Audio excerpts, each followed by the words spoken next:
Baby doll is a young girl who has just lost her mother and is now at the mercy of her stepfather, who opens a cruel smile while she tries to comfort her younger sister. However, the grace ends when the will states that all the inheritance goes to the two orphans. He decides to get rid of them to keep the money, but Baby doll fights back and ends up locked in a room. She panics upon seeing that her sister is in danger and risks a getaway through the window. Her stepfather is opening the closet door where the younger one is hiding when Baby doll arrives with a gun. Unfortunately, she accidentally shoots her own sister, giving her stepfather everything he wanted. His younger stepdaughter does not survive, and the older one is committed to Lennox House, an institution for detainees needing psychiatric care. She is received by Jones, a corrupt nurse who uses a key hanging around his neck. He takes her to the main hall, where Dr. Gorski is attending to other patients. Speaking with her stepfather, Jones accepts a sum of money to forge the doctor's signature on a lobotomy request.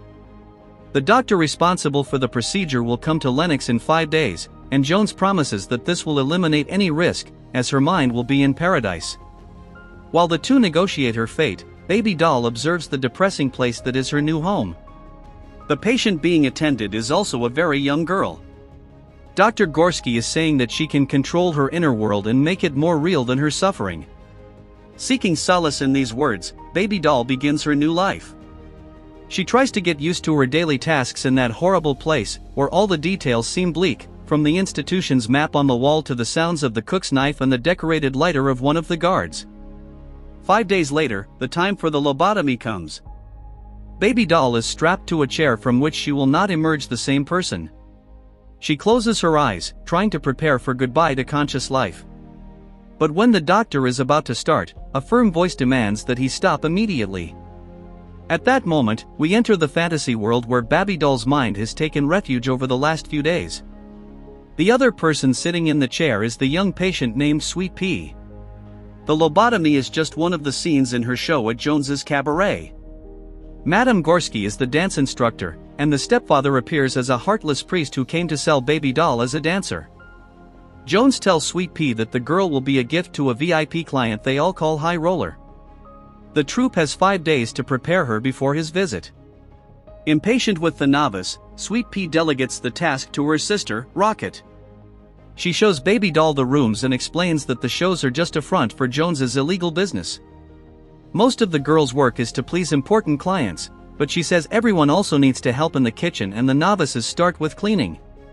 She also shows the cleaning closet where girls are locked when they disobey. Meanwhile, Sweet Pea is in dance class with her friends. A girl named Blondie is bad-mouthing Baby doll, saying she looks like a goody two-shoes. Amber says she feels sorry for her, but Sweet Pea advises not to get too attached to her, as Jones has promised her to the High Roller. At night, Jones and Gorski open the show while the dancers finish getting ready, and they take the stage one by one, in a series of elaborate performances. The clients go wild and rush to the booth at each intermission to book a room, also choosing which dancer will occupy it. While the girls strive to catch the attention of the best clients, Baby doll accumulates the functions of a cleaner and chambermaid. After the show, Rocket hears her friend crying softly and decides to keep her company. The next day, the cook catches Rocket trying to steal chocolate and starts attacking her.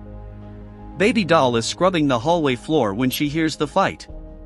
Seeing her only friend under that weight, she does not hesitate and threatens the cook with one of his own knives.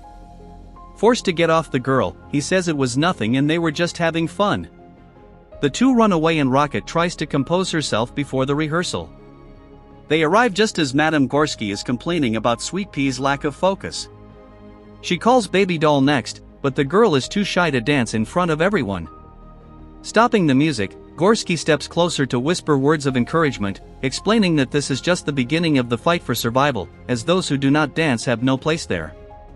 Then she tries again, and Jones is almost leaving when he looks back and changes his mind. Everyone is watching the performance with a look of surprise, unaware that Baby doll's mind is no longer in that room.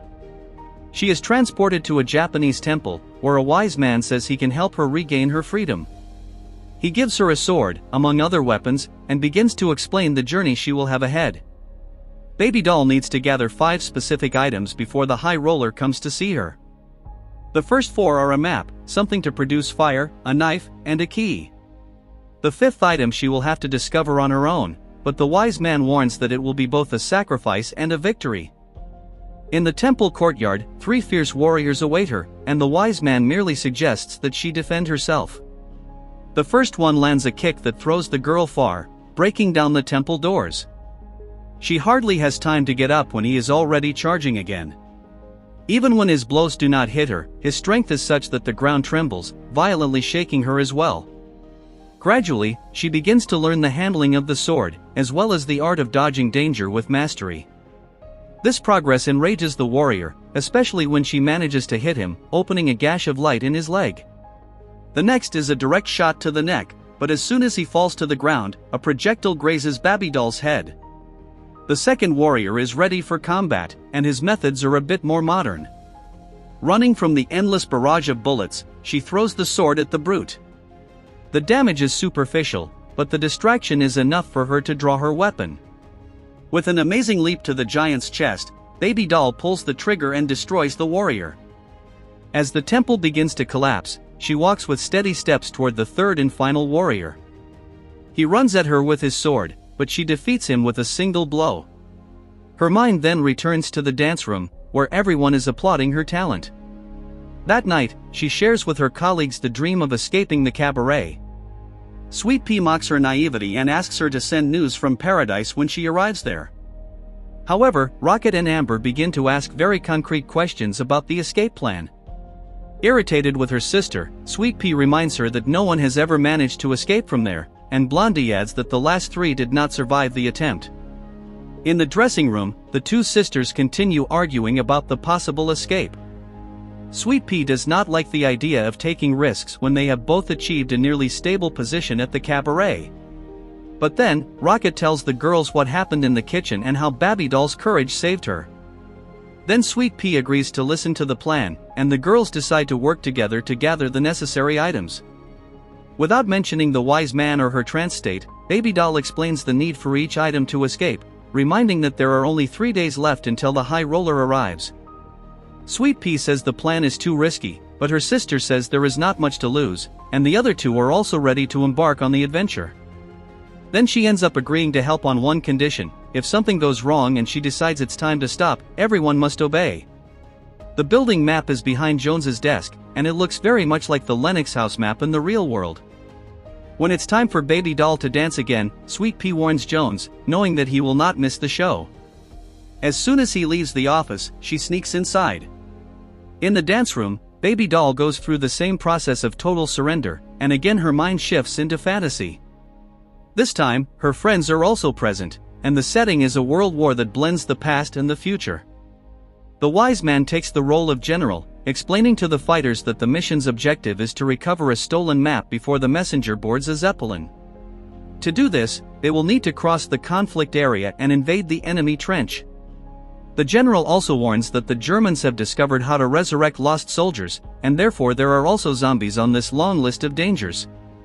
Amber has the honor of piloting a giant robot, equipped with the highest technology.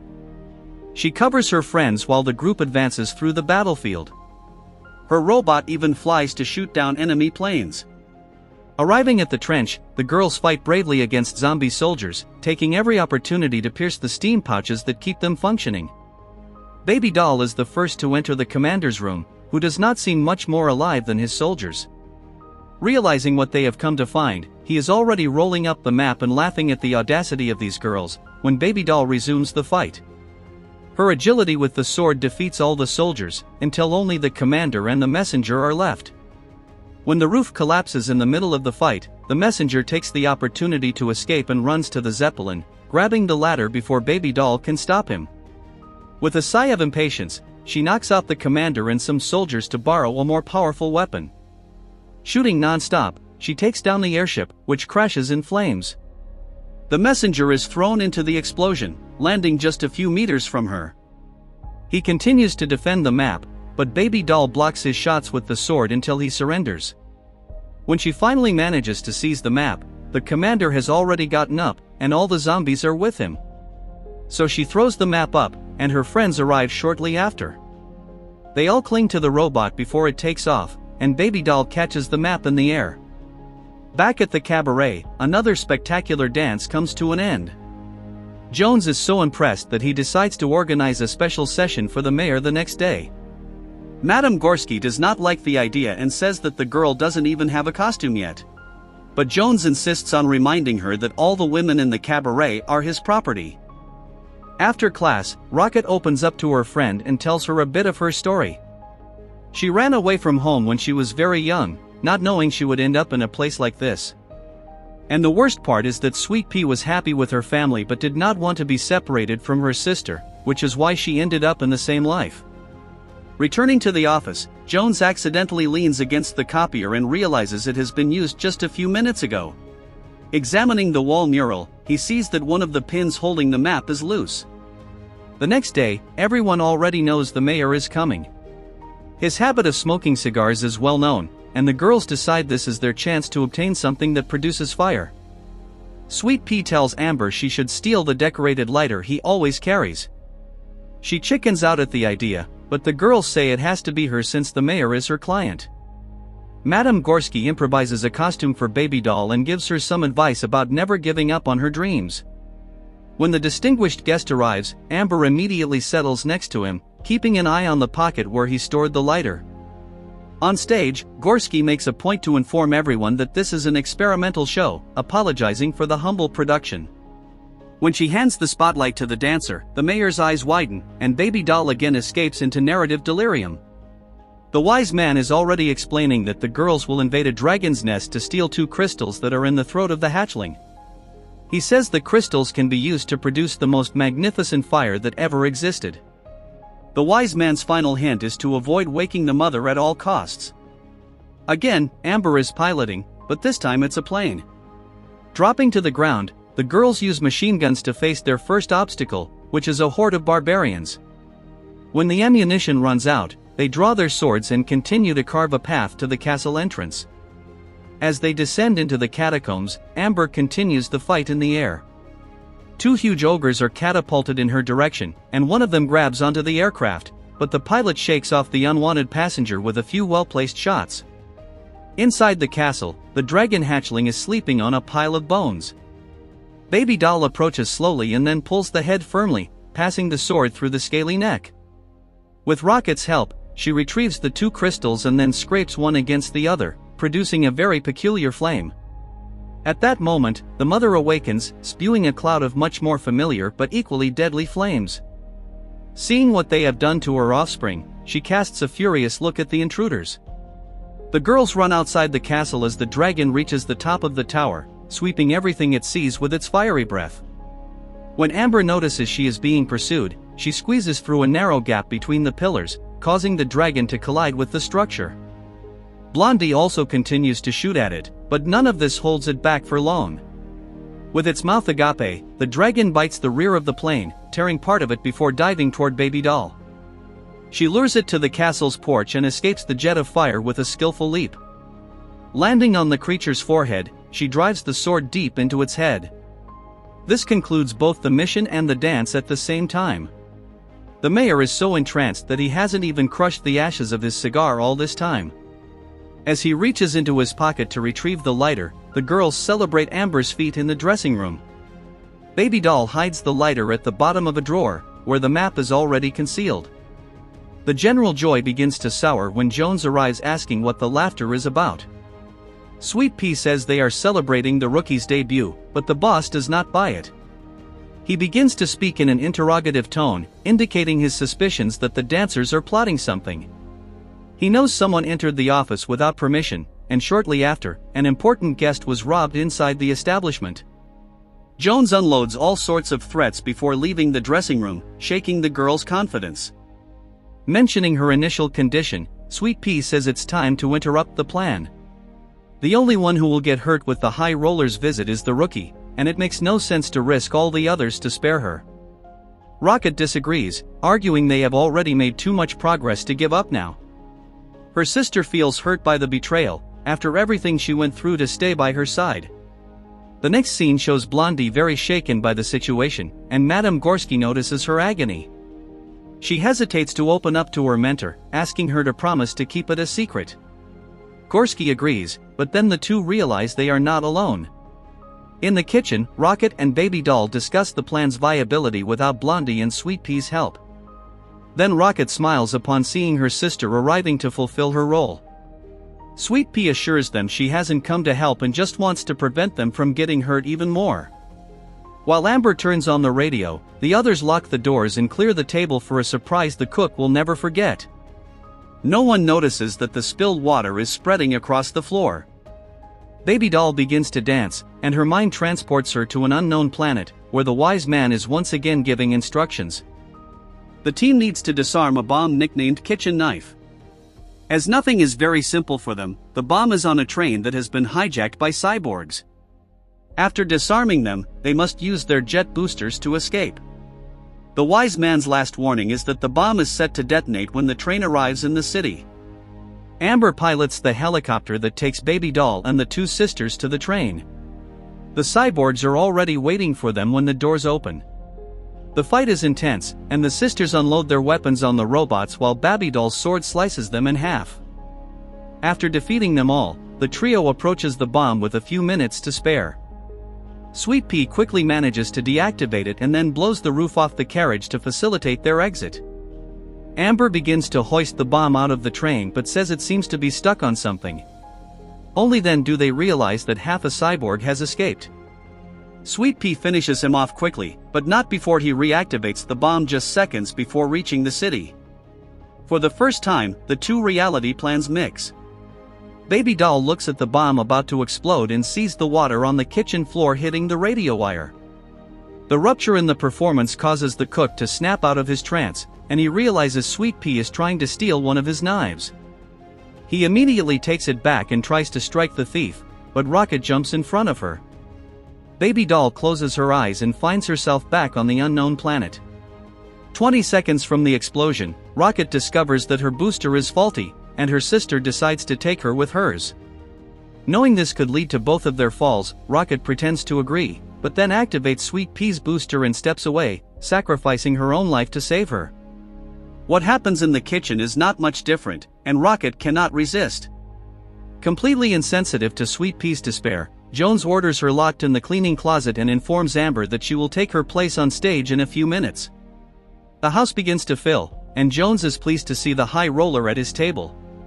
Before the show, he gathers the dancers to listen to his speech in the dressing room. With a deeply offended air, he announces that he has discovered an unforgivable betrayal. A group of dancers is planning an escape and plotting against his success. Madame Gorski tries to soften the punishment, but he loses patience with her as well. Blondie begins to cry and beg forgiveness for having informed on her companions. She says Jones promised not to punish anyone. Of course, he does exactly the opposite. Under the incredulous stares of all the dancers, he executes not only Amber but also Blondie herself. Everyone then leaves to begin the show, and he is left alone with Baby Doll, confessing that he is jealous of the high roller.